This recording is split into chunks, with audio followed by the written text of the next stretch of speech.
Hello everyone, welcome back to my channel. So in this video we will discuss the proof of Cramer-Rao inequality. So मेरी जो पुरानी video है उसमें मैंने आपको Cramer-Rao inequality का स्टेटमेंट और उनके 5 रेगुलरिटी कंडीशंस के बारे में डिस्कस किया था.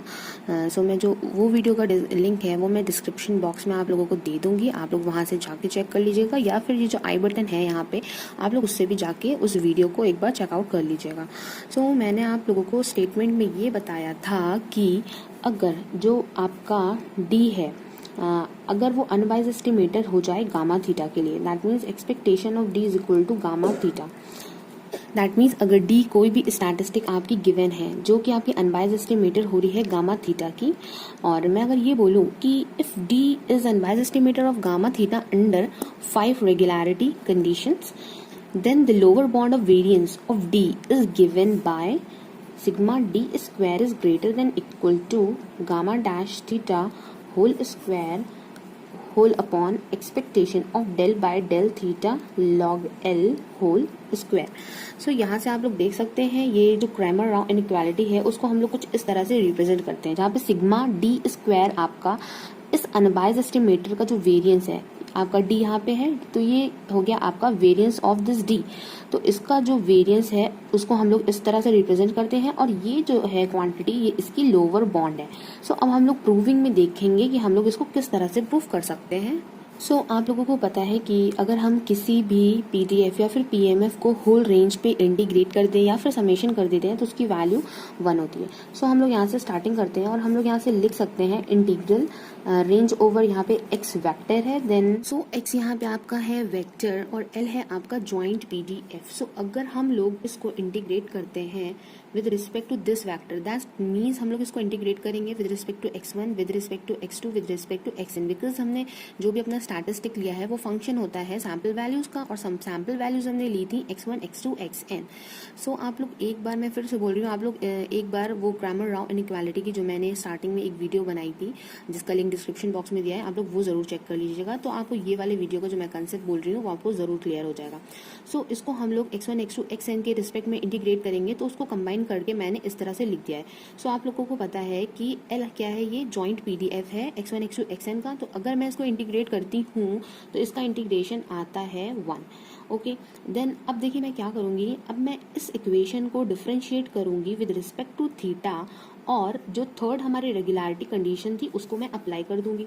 तो थर्ड रेगुलरिटी कंडीशन जब मैं अप्लाई करूंगी तो मैं इसको इंटीग्रल के अंदर भी डिफरेंशिएट कर सकती हूँ. Then D X vector is equal to 0. 1 का डिफरेंशिएशन हुआ तो यहाँ पे क्या हो जाएगा, यहाँ पे हो जाएगा 0.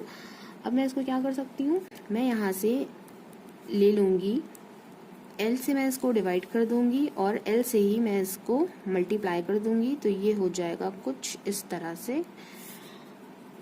देन ये जो इसका नेक्स्ट टर्म है ये जो आपको यहाँ पे दिख रहा है, मैं इस टर्म को लेट कर लेती हूँ इसकी वैल्यू t.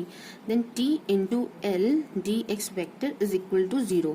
तो मैं अगर यहाँ पे आपको एक बोलना चाहूँ तो यहाँ से मैं लिख सकती हूँ, मैं इसको लिख सकती हूँ t 1/l D L by D theta, और इसको मैं इस फॉर्म में भी लिख सकती हूँ del by del theta log L के फॉर्म में.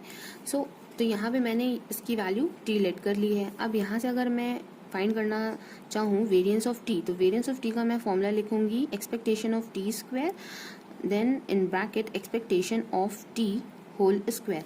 देन आप लोगों को पता है कि यहाँ से हम लोगों ने सपोज किया था कि जो एक्सपेक्टेशन ऑफ, देन यहाँ से आप लोग देख ही रहे हैं ये जो फॉर्मूला है ये आपका एक्सपेक्टेशन ऑफ टी का है और एल आपका जॉइंट पीडीएफ है. सो एक्सपेक्टेशन ऑफ टी की वैल्यू यहाँ से हम लोगों को 0 मिल जाती है. देन इसका मतलब हो गया कि वेरिएंस ऑफ टी की हमारी वैल्यू जो आएगी वो आएगी expectation of T square. So expectation of T square, T की वैल्यू अभी आप लोगों ने देखा कि हम लोगों ने लेट की हुई थी, तो ये पूरी टी की वैल्यू हम लोगों ने लेट की हुई थी और इसकी वैल्यू को हम लोगों ने क्या लिया था, del theta by log L. तो इसकी जगह पे हम लोग सब्सटीट्यूट कर सकते हैं del by del theta of log L, इसका स्क्वायर है तो हम लोग यहाँ पे भी इसका स्क्वायर लगा देंगे. तो ये हो जाती है हमारी इक्वेशन 2 और ये हमारी हो जाती है इक्वेशन 1. अब नेक्स्ट आप लोग देखिए हम लोगों को यहाँ से क्या मिल जाता है, हम लोग ये सपोज करके चलते हैं कि expectation of D is equal to gamma theta. So यहाँ पे हम लोग सपोज करते हैं कि जो डी आपका स्टैटिस्टिक है, that means function of x1 x2 xn, वो आपका अनबायस्ड एस्टिमेटर है गामा थीटा का। सो इसका हम लोग फॉर्मूला किस तरह से ओपन कर सकते हैं, इसको हम लोग देखिए इस तरह से ओपन करके लिख सकते हैं, is equal to gamma theta. So अब इस इक्वेशन को अगर मैं डिफ्रेंशिएट करूँ विद रिस्पेक्ट टू थीटा और अजम्पशन 4 जो है, that means fourth regularity condition है, मैं अगर उसका यूज कर लूँ तो देखिए मैं इसको इस तरह से लिख सकती हूँ, integral over vector x then d del by del theta of l then dx। तो यहाँ पे सिंपल मैंने इसको क्या कर दिया है, डिफ्रेंशिएट कर। देन गामा थीटा का जब मैं डिफ्रेंशिएशन करूंगी तो ये हो जाएगा गामा डैश थीटा। तो अब नेक्स्ट इसके बाद हम लोगों को ये करना है कि हम लोगों को देखिए ये करना है, हम लोगों को यहाँ पे l से डिवाइड एंड l से ही हम लोगों को इसको करना है मल्टीप्लाई, ताकि हम लोग इस क्वांटिटी को t सपोज कर सकें जैसे कि हम लोगों ने स्टार्टिंग में किया था। सो इसके बाद देखिए x बार। सो यहाँ से देखिए हम लोग इसको क्या लिख सकते हैं, d, और इस पूरी क्वांटिटी को हम लोग लिख सकते हैं t। देन ये हो जाएगा आपका l dx vector is equal to gamma dash theta. So यहाँ से फाइनली हम लोग इसको लिख सकते हैं कि ये है expectation of d into T is equal to gamma dash theta. तो ये आ जाती है हमारी इक्वेशन 3। अब हम लोग अगर फाइंड करें कोवेरियंस ऑफ दिस टर्म, तो इसको हम लोग लिख देंगे कोवेरियंस ऑफ dt। तो कोवेरियंस, ये दोनों ही आपके वेरिएबल्स हैं। सो यहाँ पे हम लोग इसको लिख देंगे expectation of dt minus expectation of d and expectation of t। जैसे हम लोग covariance of x y find करते हैं तो उसी तरह से हमने क्या किया है, जैसे ही हम लोग covariance of x y find करते हैं तो उसी तरह से कोवेरियंस ऑफ dt हम लोगों ने यहाँ पे फाइंड किया है। सो यहाँ पे मैंने कोवेरियंस का फॉर्मूला जो सिंपल ओपन कर दिया है। अब इसके बाद आप लोग को पता है एक्सपेक्टेशन ऑफ टी, हम ऑलरेडी पता है हमें कि वो 0 आ चुका था। तो यहाँ पे अगर हम लोग 0 सब्स्टिट्यूट करेंगे तो कोवेरियंस में हमारा जो टर्म बचता है वो हो जाएगा एक्सपेक्टेशन ऑफ टी। वो टर्म हमारा हो जाएगा expectation of D T. And expectation of D T की वैल्यू ऑलरेडी अभी हम लोगों ने फाइंड की है, वो वैल्यू क्या थी, गामा डैश थीटा। तो गामा डैश थीटा हम लोगों ने यहाँ से सब्स्टिट्यूट कर दिया, तो कोवेरियंस ऑफ डी टी की वैल्यू हमारी आ जाती है ये, और ये हो जाएगी हमारी इक्वेशन 4।